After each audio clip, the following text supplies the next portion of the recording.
January 11th, 2026. We're at the old Fair Oaks Bridge with a bunch of ducks and geese.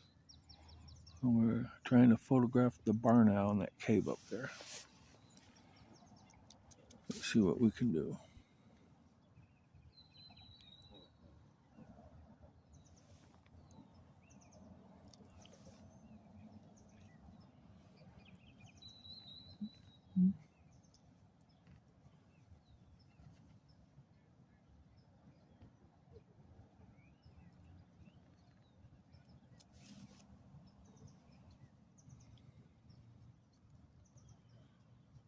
He's in there. He's just trying to hide from me.